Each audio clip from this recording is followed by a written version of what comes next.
Eh, Baiklah. Assalamualaikum warahmatullahi wabarakatuh.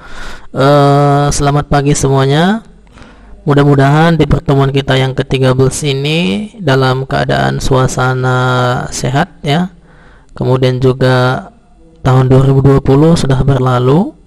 Kemudian diganti dengan tahun yang baru, yaitu tahun 2021 ya.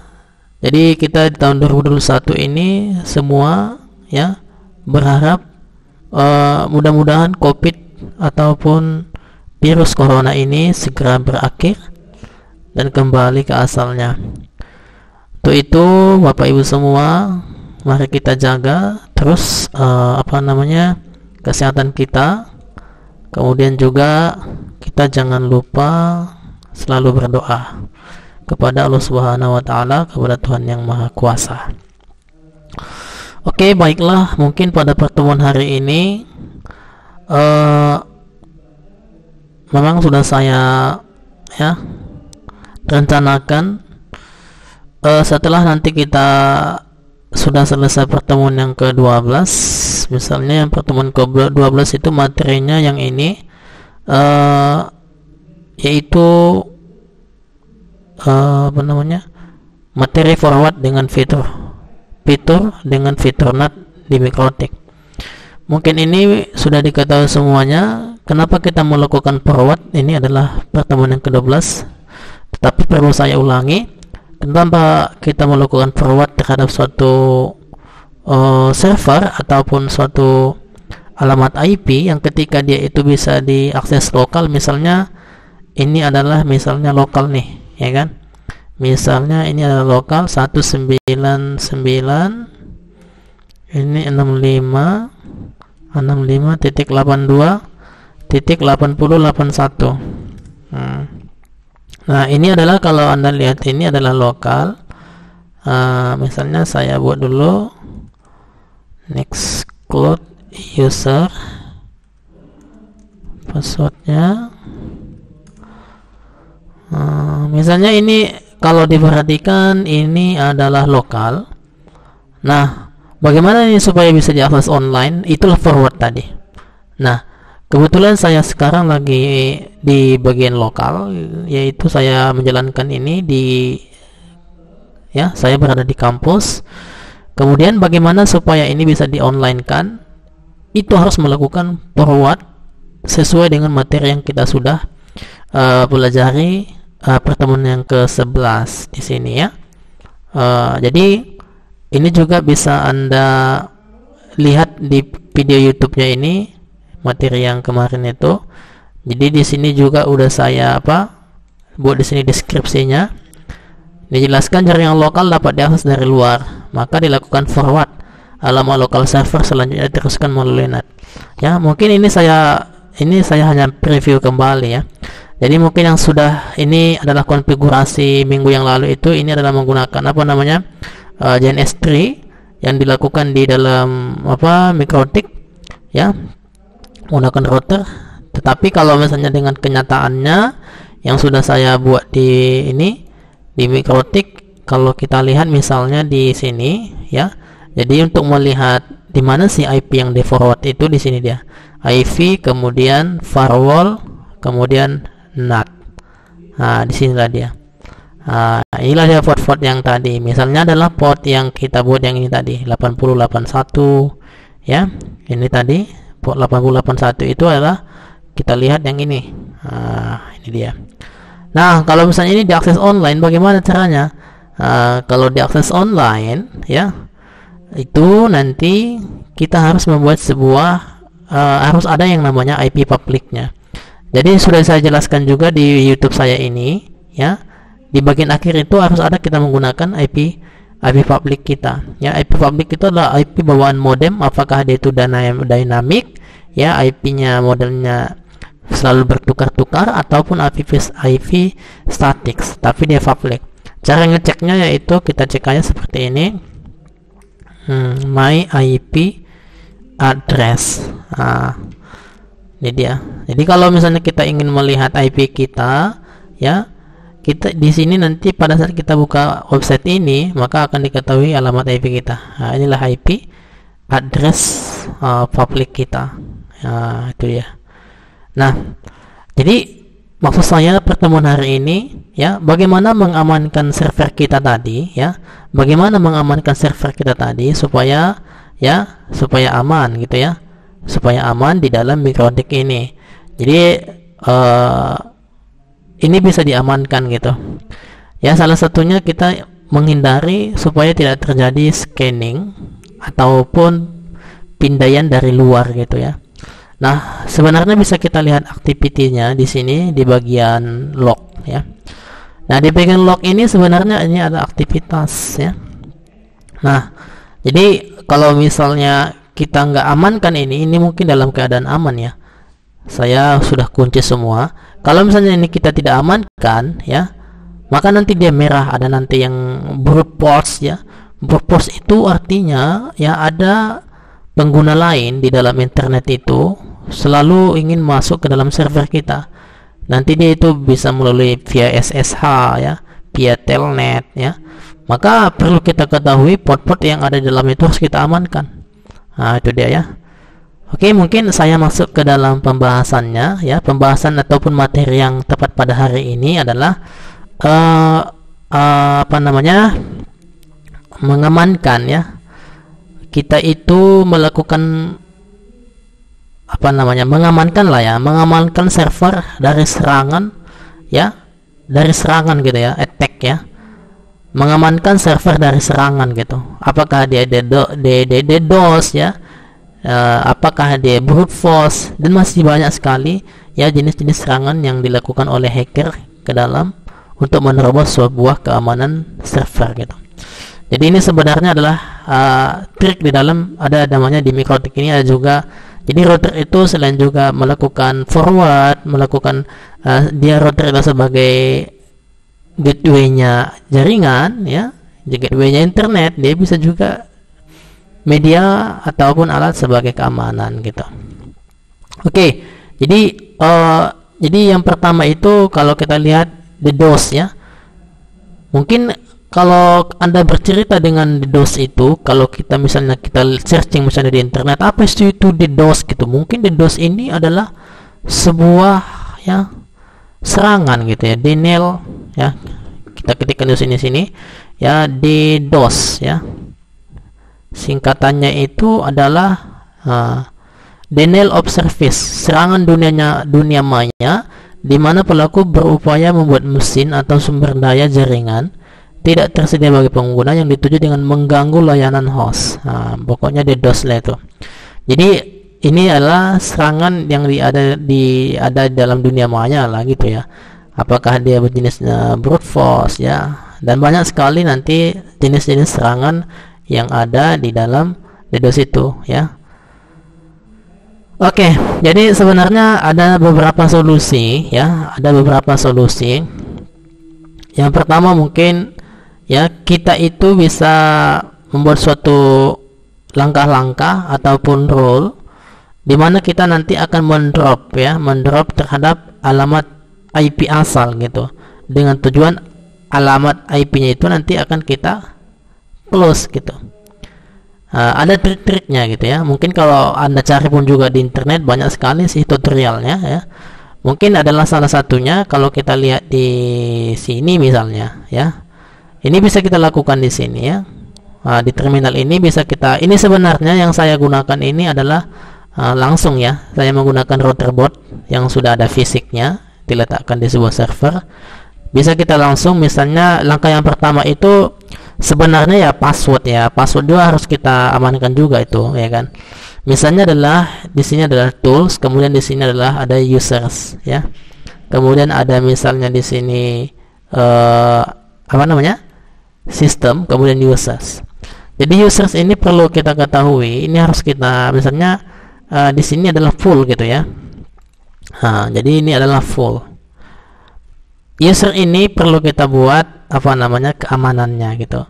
Jadi di dalam user itu ada kelompok-kelompoknya, misalnya adalah full ya. Ini dia itu bisa melakukan yang namanya semualah gitu ya. Dia bisa melakukan apa saja. Jadi kalau sudah dicek seperti ini, dia bisa melakukan ini lokal, SSH, reboot ya, semua bisa digunakannya. Kemudian juga ada kadang kala ya pengguna itu dia itu diberikan ya hanya untuk membaca saja gitu, misalnya lokal SSH. Kemudian untuk write nggak boleh ya. Write itu misalnya dia untuk menulis mengedit ya, membuat konfigurasi, dia tidak bisa ya. Ini dia.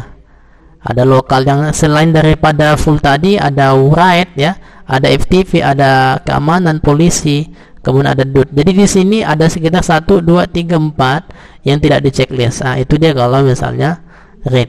Nah, kalau mau write ya, kalau kita write ini lihat itu cuma DUT dengan FTP kemudian polisi ya. Jadi kalau sudah full access itu, misalnya saya adalah bagian full access ya di sini. Jadi membuat usernya ini pun ya harus kuat sebenarnya ya. Misalnya kita buat passwordnya harus kuat misalnya. Jadi bagian yang pertama yaitu salah satunya adalah yaitu keamanan. Dari satunya adalah kita harus membuat password yang kuat gitulah ya. Jadi password yang kuat itu harus dikombinasi beberapa karakter yang kuat. Misalnya kita buat passwordnya banyak lah, misalnya kita buat misalnya tulisan besar, tulisan kecil, kemudian angka, juga karakter yang susah kita ingat gitu.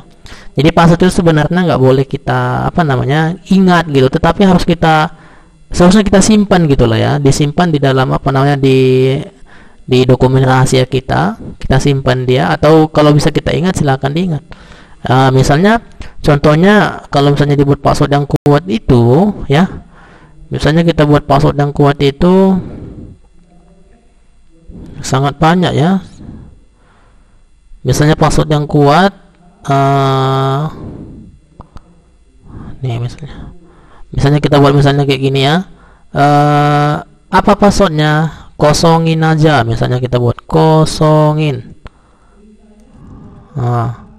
kosongin aja misalnya.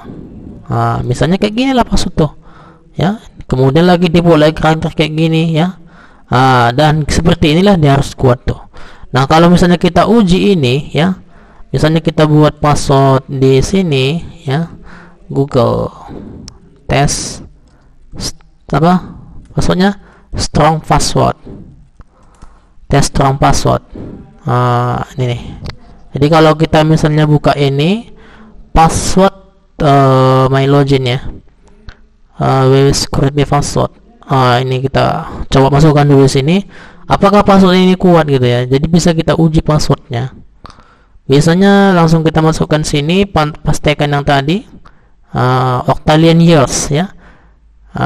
Ini kalau octillion years ini artinya sangat kuat ya, beberapa juta tahun untuk bisa translate dulu ya, translate okta Indonesia, octillion ya, okta itu 10 ya, artinya sangat lama untuk menjebol sebuah keamanan ini ya, membutuhkan waktu ya untuk ini, yaitu hampir 1 ya kali 10 lagi, artinya berapa triliun tahun untuk melakukan menjebol password ini gitu. Jadi kalau misalnya kita buat password yang biasa-biasa aja, misalnya saya buat sini 1 2 3 4 5 6, ini sangat mudah, instantly, dengan sangat mudah untuk menjebol ini. Misalnya 1 2 3, ini aja sudah lama ya, 2 milisekon, yaitu cuma 25 milidetik ya untuk menjebolin. Jadi kalau password itu memang harus kita secure lah gitu ya. Di sini kita bisa cek password yang kuat tuh ya, harus secure is my password. Nah, jadi yang pertama harus kita lakukan yang namanya yaitu passwordnya harus kuat gitulah ya. Oke. Kemudian ya, langkah berikutnya sebenarnya supaya nanti serangan itu bisa kita, artinya dia menyerang, tetapi nanti dia setelah diserang di drop gitu ya. Yang melakukan itu adalah mikrotik ini ataupun router ini. Kita harus melakukan konfigurasi di dalamnya ya. Kita harus melakukan konfigurasi di dalamnya. Jadi salah satunya adalah kita harus melakukan yang namanya pemilteran gitu ya. Kita lakukan filter. Misalnya saya buat di sini ya, ini DDoS lah ya. Ini yang kita maksud ini adalah serangan DDoS. Kalau Anda lihat tadi di sini pengertian DDoS itu, sudah Anda ketahui bahwa DDoS itu sangat berbahaya. Merupakan kependekan dari Distributed Denial of Service, atau dalam bahasa Indonesia dapat diartikan sebagai penolakan layanan secara terdistribusi. DDoS adalah jenis jaringan yang dilakukan dengan cara membanjiri lalu lintas jaringan internet pada server, sistem, atau jaringan. Ya, jadi itu dia ya. Jadi dia itu melakukan sebuah tes ping terus untuk mencederai ya, ataupun membanjiri lalu lintas server itu. Salah satunya dilakukan ping berulang kali, beberapa kali dilakukan ping sama dia ya. Jadi biasanya di website itu cepat down gitu ya. Nah, beberapa orang, hanya 2 orang yang mengakses tetapi cepat down, ada di belakang itu yang melakukan DDoS ya.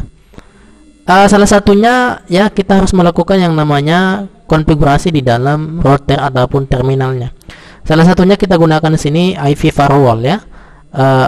Ini nanti kita bisa melakukan ketika dia melakukan attack ataupun melakukan serangan ya. Jadi kita ya, si mikrotik itu ataupun router itu melakukan pencegahan ya, dia bertahan gitulah ya, defend ya, dia melakukan pertahanan gitu.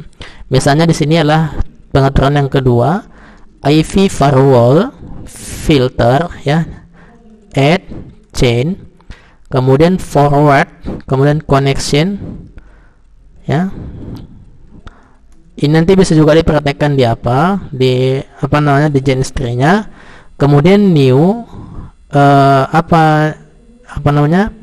search address ya, kemudian list, kita buat sini dd os ya, dd user, dd ya, kemudian dst address ya, kemudian list, kemudian dd ya, set ya. Ini kita buat namanya DDoS ya, DDoS set ya, DDoS ya. Tadi yang pertama adalah DD ya. Kemudian exitnya ini kita buat drop ya, kita lakukan drop ya. Nah, itu yang pertama. Kemudian ya, langkah berikutnya maka kita akan menangkap semua koneksi new, membuat chain baru yang didetek DDoS ya.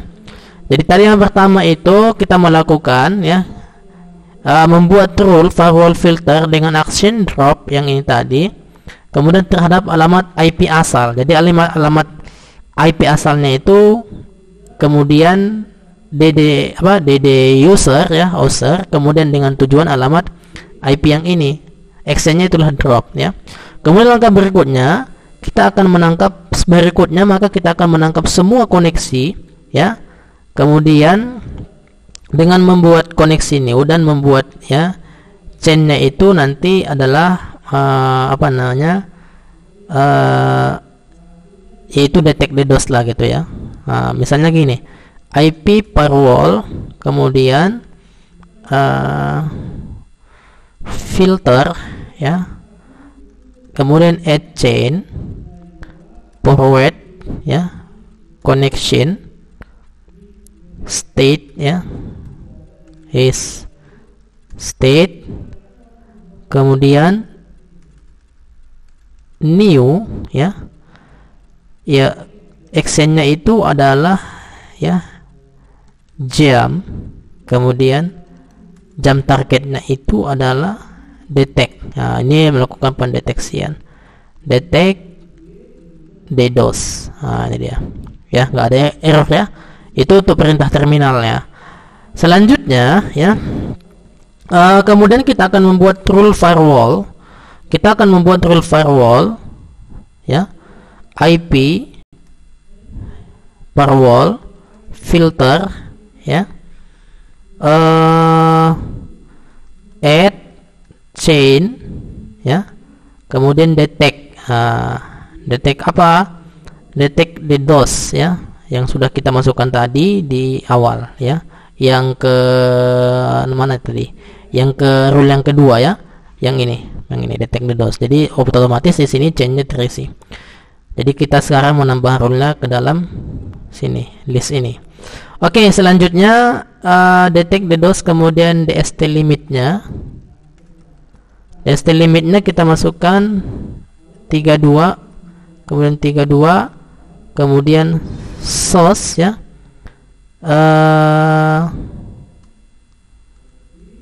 Source addressnya source n ya, source n dst ya, dst address, kayaknya ini kan satu scone ya, satu scone, kemudian actionnya adalah return ya, return, kemudian add chain,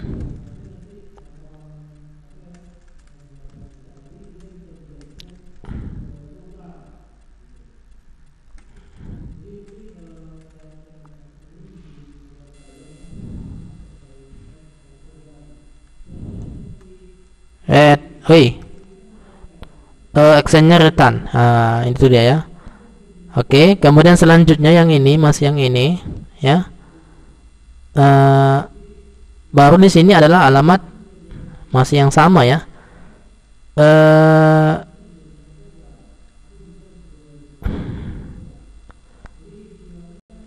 Detect DDoS-nya ini, kemudian NDST address-nya, detect ya, detect ya,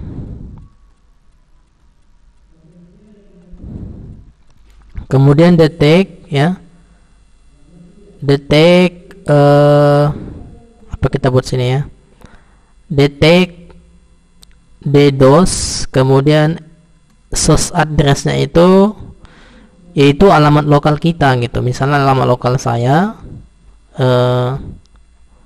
apa namanya, alamat yang ada di apa namanya, alamat yang ada di internet kita, yaitu misalnya saya menggunakan 192.168 kemudian 100.1 misalnya ya. Kemudian actionnya adalah return. Nah, itu dia. Jadi dengan rule firewall di atas, maka kita dapat ya, terdapat paket new yang tidak wajar. Nah, misalnya IP, firewall, filter, print. Nah, ini dia ya. Jadi di sini nanti yang tiga ini, selama apa namanya, yang tidak wajar misalnya di atas 32 paket selama 1 detik, maka firewall akan melakukan penandaan terhadap alamat asal dan alamat tujuan ya, menggunakan address list ya. Sebagai contoh, untuk alamat IP penyerang, maka akan dilakukan grouping dengan nama DD user ya, DD user yang ini tadi. Yang pertama tadi mana tadi? Ini dia. Kemudian ya, jadi kemudian nanti untuk alamat IP target, maka akan dilakukan grouping namanya DD user ya, DD user yang ini. Jadi itu dia ya. Jadi kesimpulannya gini, dengan rule di atas, maka ketika terdapat paket new yang tidak wajar, akan dilakukan grouping menggunakan address ya, address list dengan nama DDoS, kemudian DD user. Kemudian setelah alamat IP penyerang dan alamat IP tujuan berhasil ditangkap menggunakan address list, maka alamat IP tersebut akan di drop oleh firewall filter yang akan kita buat di awal tadi ya. Dengan begitu, perangkat klien seperti server dapat terhindar dari serangan DDoS oleh orang yang tidak dikenal. Nah, itu dia ya. Jadi sebenarnya ada lagi satu konfigurasi lagi di sini, yaitu IV firewall filter ya, add chain ya, kemudian detect ya, detect DDoS, actionnya itu add, kemudian DST to address list, kemudian address listnya yaitu DD user ya, apa tadi, iya ini, kemudian uh, address list timeout buat 10 ya. Nah, itu dia.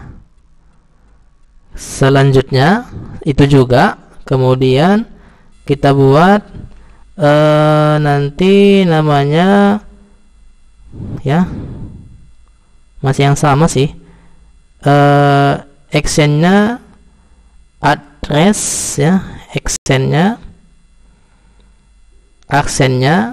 kemudian add src ya, itu bedanya tadi. Ini source ya, tadi kan destination. Kemudian address listnya itu adalah address list adalah ya, address listnya itu adalah dd user. Nah, itu dia. Kemudian timeoutnya kita buat 10M. IP firewall filter kemudian print. Nah, jadi ada sekitar 5 rule ya. Jadi itu tadi kesimpulannya. Jadi semua nanti akan direkam ya, dimana akan dimasukkan ke dalam list dd user kemudian dd dos ya. Kalau misalnya nanti ya menggunakan grup yang menggunakan address list dengan nama dd user ya, kemudian dd user setelah alamat IP penyerang dan alamat IP tujuan berhasil ya ditangkap ya, jadi IP tujuannya nanti berhasil ditangkap menggunakan IP address list, maka alamat IP tersebut akan di drop oleh firewall ya. Jadi di drop ataupun dikunci tidak bisa ya, langsung di cut dia. Jadi itu yang kita buat tadi. Dengan begitu perangkat client server dapat terhindar dari serangan DDoS oleh orang yang tidak dikenal. Jadi ya itu dia, yaitu serangan DDoS ya. Yang kita lakukan adalah pengamanan di router ini. Bagaimana cara mengamankan ya? Ketika kita sudah IP server kita sudah public ataupun IP internet kita di sini sudah dipublikkan, sudah bisa melakukan forward IP, maka kita harus amankan server kita itu, terutama adalah untuk mencegah serangan DDoS, di mana serangan ini sangat berbahaya sehingga nanti bisa melumpuhkan sistem informasi ya yang ada di dalam server kita. Nah, jadi untuk itu begitulah ya, untuk menghindari salah satu ya, untuk menghindari serangan DDoS di jaringan internet. Oke, baik, terima kasih untuk pertemuan hari ini. Mungkin sampai di sini saja. Mohon maaf atas segala kekurangannya. Assalamualaikum warahmatullahi wabarakatuh. Selamat pagi semuanya.